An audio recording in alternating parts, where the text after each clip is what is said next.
अब जरा विचार करिएगा, काल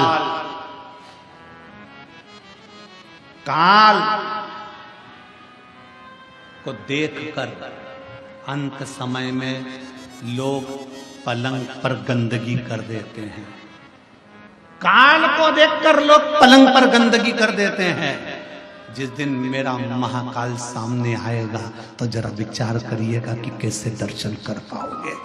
ये नेत्र नहीं कर सकते, अरे ये नेत्र कर ही नहीं सकते। इन नेत्रों की सामर्थ्यता ही नहीं है कि शिव का दर्शन कर ले।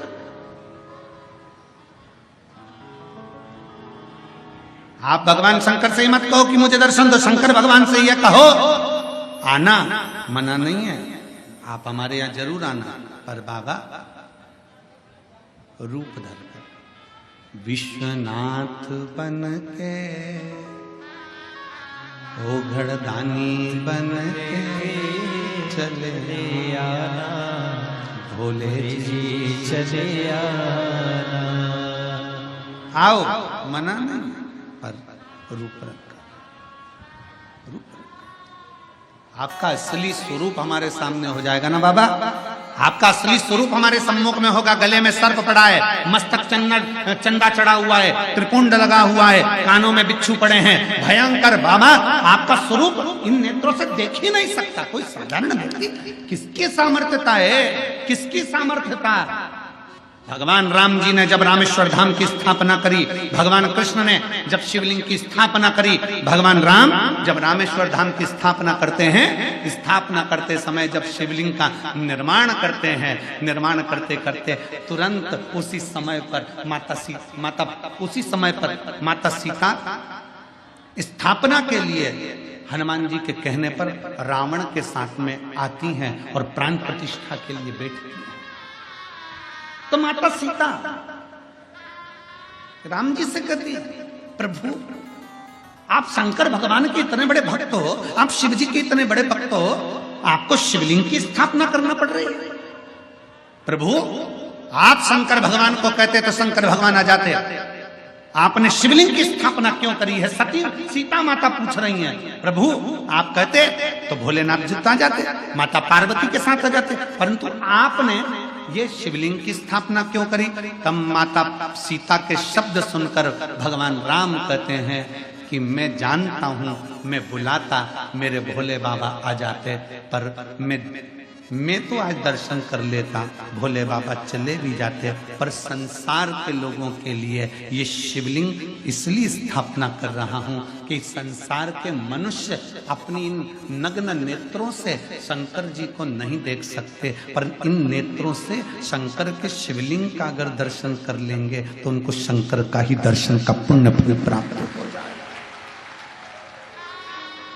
कई लोग कहते हैं विश्वनाथ की धरा मेरे भोले बाबा की धरा है, तो भोलेनाथ यहाँ विराजते क्यों नहीं है? शिव महापुराण की कथा कहती है संसार का मनुष्य अपने नेत्रों से शिव का दर्शन नहीं कर सकता। उसको दर्शन करने के लिए कौटि कौटि ना जाने कितने कितने जन्म लेना पड़ेंगे, और जन्म लेने के बाद भी शंकर का दर्शन नहीं कर सकता, क्योंकि वो शिव को पहचान नहीं सकता। इसलिए भगवान शंकर एक लिंग के स्वरूप में विराजमान रहते हैं। ये 12 ज्योतिर्लिंग क्यों कहते हैं? ज्योतिर्लिंग का मतलब है कि वहां ज्योति है, वहां बल है, वहां अग्नि है, वहां का केवल दर्शन मात्र ही जीव के पापों को नष्ट कर देता है।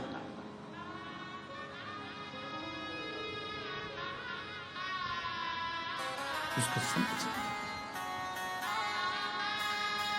और जब वक्त पड़ता है, ऐसा नहीं कि मेरा महादेव, जब वक्त पड़ता है, एक बार भगवान श्री गणेश जी महाराज पार्वती जी के साथ में मां जगत जननी के साथ में गंगा जी के घाट पर पहुंच गए, और माता पार्वती के सम्मुख में भगवान श्री गणेश जी ने कह दिया, मां आप इतनी सुंदर हो, पर पिताजी इसमें सुंदर नहीं दिखते।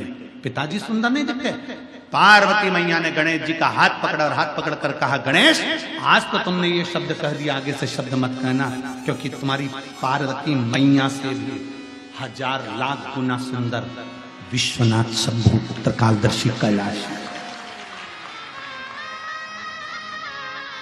मां मुझे मेरे पिताजी का वो दर्शन करना है जिसमें मेरे पिताजी इतने सुंदर नजर आते हैं।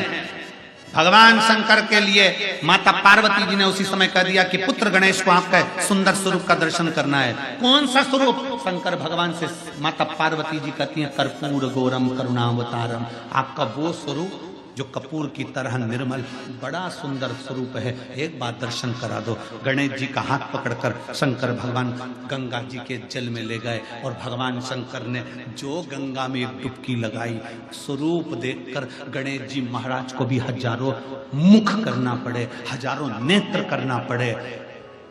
एक विनायक नहीं, अष्ट विनायक, और अष्ट विनायक को संभालने के लिए अष्ट लक्ष्मी, और केवल अष्टलक्ष्मी नहीं, अष्ट सिद्धि, नवनिधि, सब कुछ एकत्रित हो गए।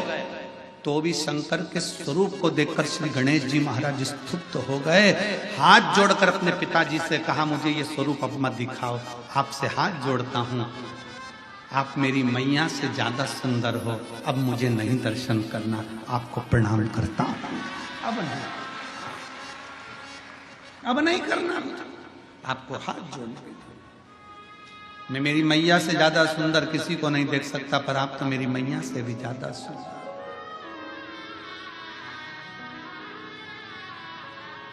कितने सुंदर, कितने, उनकी सुंदरता का क्या वर्णन, क्या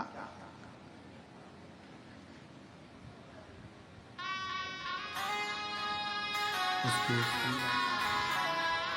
महाराज शंकर भगवान की सुंदरता का क्या वर्णन करो, क्या।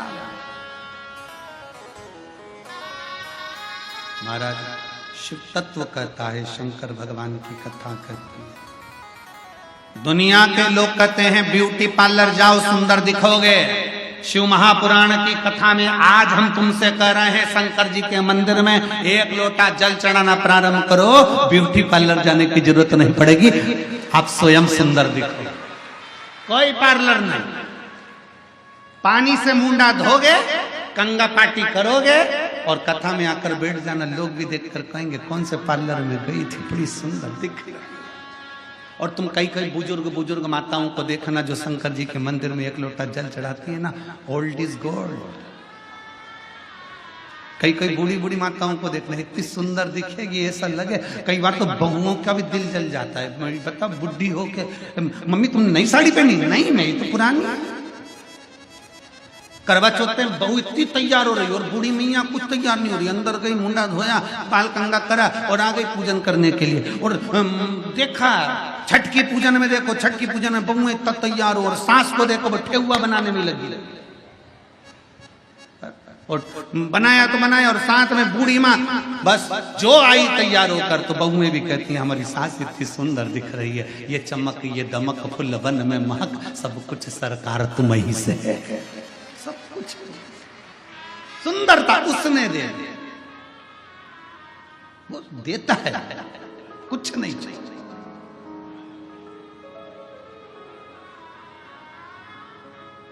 ये संत साधु सन्यासी तपस्वी साधक उपासक बाबा ये जितने होते हैं ना, इनको देखना, इनके भजन का बल इतना प्रबल होता है कि इनके चेहरे की चमक बढ़ती चली जाती बिना क्रीम के।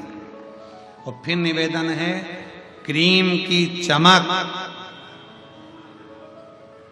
2-4 साल की होती है और अच्छे कर्म की चमक मरते दम तक होती है।